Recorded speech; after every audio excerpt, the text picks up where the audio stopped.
Hi, this is a little tutorial on me editing a file provided by Jared Polin of FrowKnowsPhoto.com, where you can download it and play with it yourself. I'm using the open source alternative to Lightroom called Darktable. It only runs on, as far as I know, on Linux and Apple Macs, but not on Windows machines. So if you want to run it on a Windows machine, I'd recommend you run it in a virtual machine and install something like Ubuntu or Fedora. Right, I'll just start off by adjusting the exposure. I'm looking at the histogram here, and I can see there's quite a lot of the white point stops quite short of the right hand edge, so that means I can push the exposure up a little bit. I don't want to do it too much, but as long as I don't get this to the edge, I won't get any overblown highlights. But I don't want the dog's coat to be too glaring white, so we'll just leave it there for the minute. And now I'm going to adjust the black level. So we'll just I'm using the scroll wheel on the mouse to get fine control, and I'll just push this up to about 0.01. Looks quite good. If I click here, I'll be able to have a look at the areas that are overblown. So these are the shadow areas where there's very little detail, but that's okay. We can leave it like that.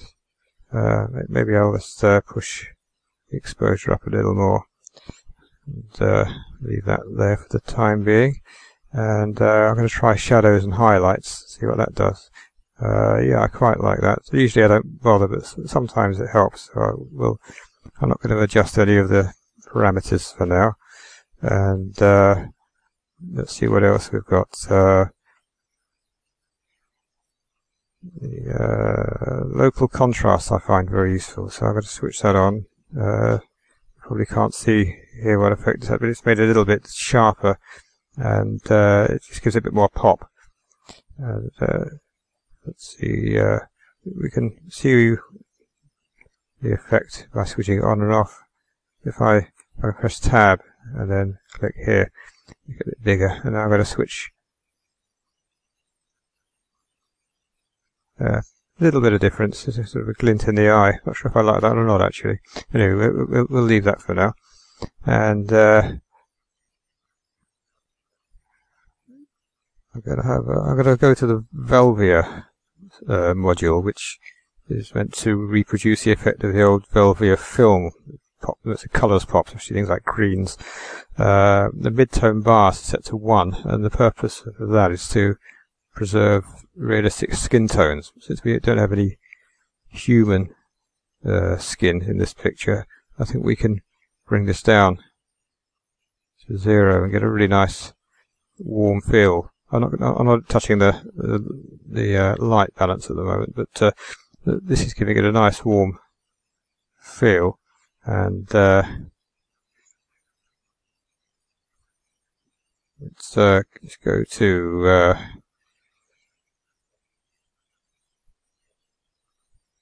what else should we do? I think we give a little vignette. So sometimes it helps, sometimes it doesn't. But because this picture is so symmetrical, I think a vignette might help concentrate onto the viewer's attention to the dog's face. So I'm going to switch on a vignette.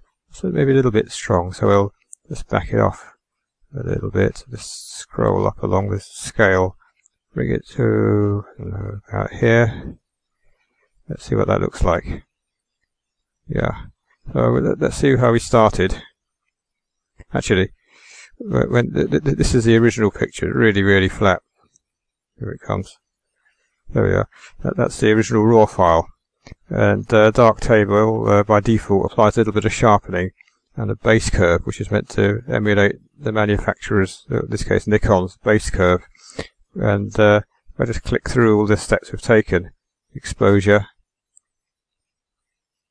slow machine, shadows and highlights, local contrasts, Velvia, and finally vignetting, to see the effect that our editing has had. So that's my quick edit of this picture. Thank you very much for watching, and goodbye.